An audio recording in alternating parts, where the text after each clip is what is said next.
Welcome to Retirement Reimagined, a series of conversations exploring the latest F&B retirement survey and what it reveals about the average South African's preparedness and attitude towards retirement. In each episode, we delve into the survey findings and examine interesting themes. I'm personal finance journalist Maya Fisher-French, and as this is Wills Month, we're discussing estate planning as part of your retirement plan with Carin Meyer, product head of Wills. So Carin, in the survey, and this didn't surprise me because we see these figures all the time, but your survey really confirmed it. Only 4 out of 10 people had a will. Why do you think so few people in South Africa have written up wills? I think there's a variety of reasons, but the common themes, there's a couple of common themes. I think one of those is people believe that you have to be wealthy. It's only wealthy people who need a will. And we see that in the survey. On the entry level, on the one side of the spectrum, only 8% confirmed that they had a will. If you move through the income brackets all the way to wealth, 82% confirmed that they have a will. So people really do believe that the value of your assets is important. But we know the fact that you've got stuff means that you need a will. You know, your family, they need to know what to do with those assets when you pass on, and it's not the value that makes the difference. But many of those people probably have a home.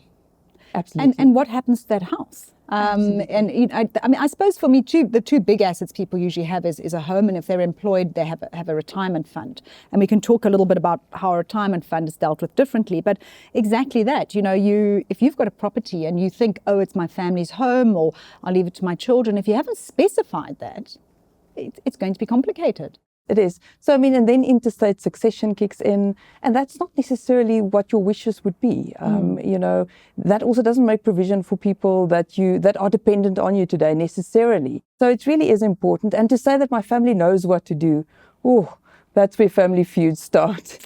When everybody thinks they know what the deceased actually, Mom told me that I'm going to live in this house, and then the war breaks out, right? Absolutely. Yeah. And that brings the whole process to a halt. Exactly. Which is such a difficult time to be in. Yeah. And I must just tell you, Carin, when I speak to people, one of the feedback they give, and I'm not kidding you, is I've had a few men say this to me. I don't know if it's a gender bias, but they've said, I don't want to have to make the decision. It's too upsetting for me to have to think about who to leave my assets to. So I will let somebody worry about it once I've left this planet, that sort of thing. So maybe there is this fear of confronting your death and having to make these kinds of decisions. Absolutely. And again, looking at the stats in the survey, of those who don't have a will, 17% said that I don't know how to split my assets. Another 27% said that I need to speak to my family first. And it sort of speaks to, I can't make up my mind. I just don't know what to do. And it leaves your family in such a difficult position if you haven't made your wishes clear. So yeah, it's difficult and we have to face our mortality, but I think, it's the biggest gift you can leave your family is to have your affairs sorted out. Like that's the legacy you want to leave them. That's the legacy, is the gift of it. And I also get into these huge debates about whether to tell your family what's in the will.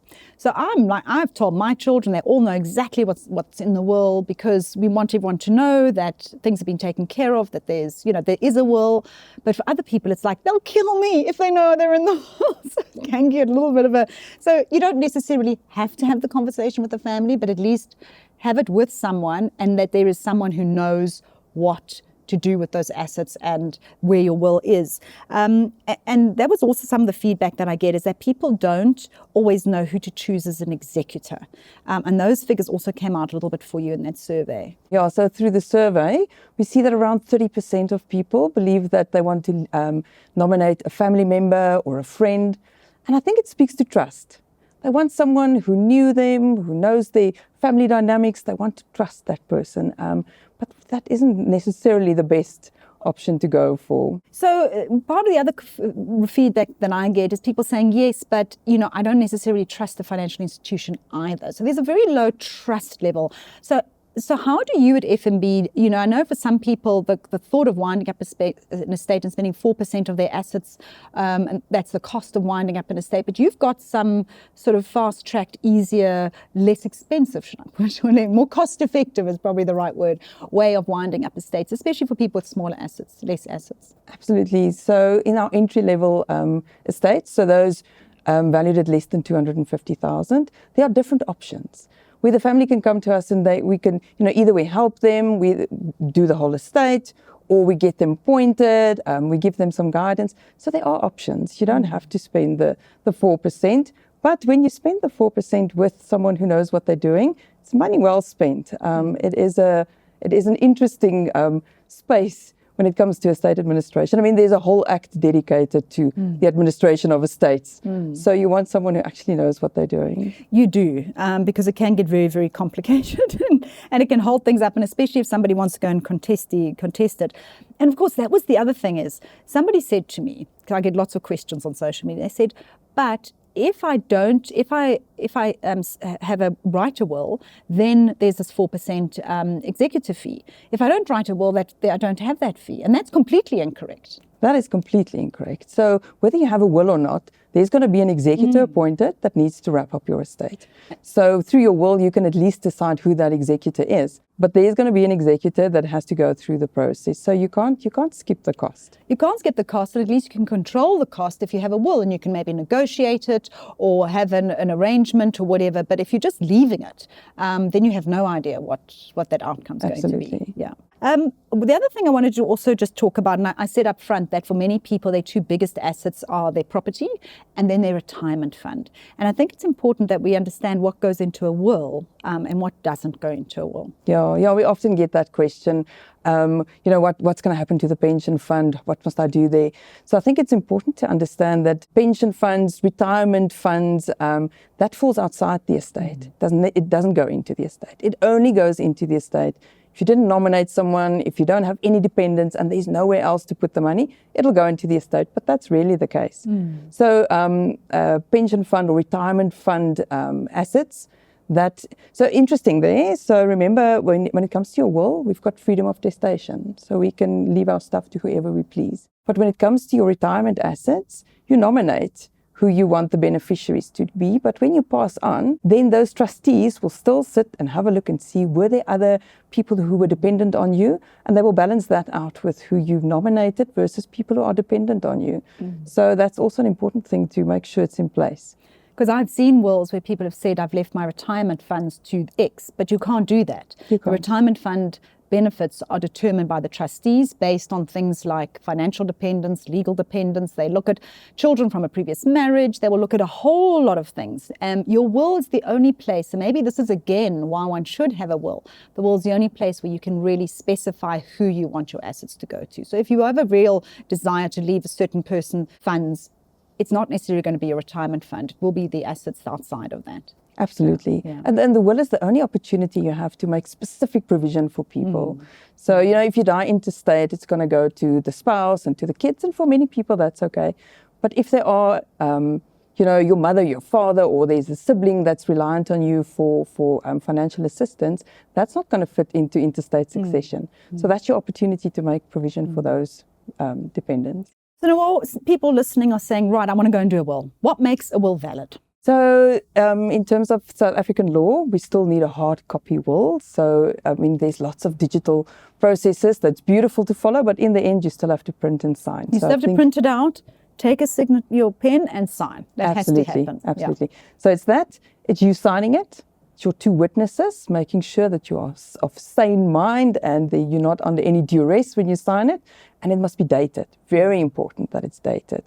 And that's the will that's going to be the last dated one, legally signed, is your legal will. And your witnesses cannot be in the will. They can't. And they can't benefit. So even if, the beneficiary, you are nominating your son, but now your daughter-in-law, she can't be signing it either because she's also going to benefit from that. Okay, that's very important. So if your witness can't be married to somebody in the will either. Okay. Nobody who benefits from that will can sign it. Okay, that's an important one to remember. This is about retirement. This is about the retirement survey. So what are some of the important considerations to have when you come to retirement? And maybe, of course, you should always be reviewing your will with any life changes, but especially at retirement, what do you need to be considering? I think what we see is more people retire and they still have debt. So that's an important thing. So when you look at your estate, you've got to consider what's the impact of that on your estate. So making sure that you've got sufficient cash to cover these debts and these costs. So that's very important point. Then I think, and you did say that you need to review it, and it's not because your own circumstances change. That I think in retirement that kind of stays, static for a long time. But your children, your grandchildren, their circumstances change, and maybe that's got an impact on the way you want to leave your assets. And what about aging? So, you're in retirement, and maybe your partner, you're worried that you pass away before your partner, and you may be the one who does all the admin, who does all the organizing, or, and I'm seeing this, I must tell you, with many of my friends' parents, dementia has started setting in for one of the parents. Can you manage that in the will? Yeah, that's such a valid point. I think we are all growing older, we live longer, and we can see the instances of dementia. I mean, that's just increasing. So one way of handling that is to, if it's you and your spouse, make sure that when in that will, that the assets go into a testamentary trust. I think that's probably the easiest way. So if you're the spouse of sound mind, but your partner has started with dementia or cognitive issues, you can create a testamentary trust within your will so that your assets are protected. Absolutely. Absolutely. I think that's the best way, because I think in today's environment and with power of attorney in South Africa, the way that it's structured, it falls away when you are no longer of sound mind. So we don't have many options available to us, but having your assets go into that testamentary trust really does answer a very real issue at the moment. I think it's such an important one, because we talk a lot about testamentary trusts when it comes to minor children, but we very seldom discuss it with aging parents. So I think that's a very good one to end on, Carin, and thank you very much for those insights.